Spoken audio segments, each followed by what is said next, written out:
Hello guys नमस्ते है त म्याक्स आइडी नलेजमा तपाईँ जहाँ गएर हेर्नुभयो होला भिडियो पहिले पार्ट 1 भिडियो हेर्नु होला यही डेलको ल्यापटपमा यहाँनिर भनेको अब यो सर्टिङ केस हटिसके पछाडि अझै पनि कहीँ फर्स्ट सेकेन्ड बसेर सबै निकालिदिन्छ कस्टमरले मैले यो भनिसकेको छु। अब त्यस पछाडि भनेको कसरी त चेक गर्नु फर्स्ट सेकेन्ड मगाएको छैन हुँदाखेरि अब ल्यापटप आउनु हुँदैन के गर्ने त भनेपछि अब सिएलआरमा बोलाइदिएर हेर्ने है त अगाडि ठिक छैन भने यहाँ सिएलआरमा मैले बोलाइदिएँ बिस्तारो बढाउँदै जाने हल्का तरिकाले बढाउँदै जाने हो 5 बढिदिए पनि एम्पियर ठिकै छ 7 8 9 10 11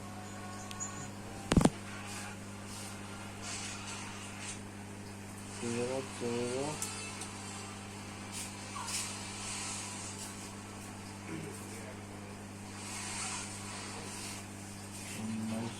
5 volt दिँदा पनि मतलब सर्टिङ देखाएन।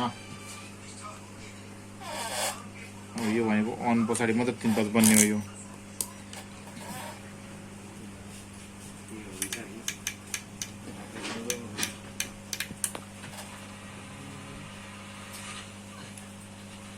छोड्दै पज गरेर अब स्किमेटिक गरेर यो मसुरी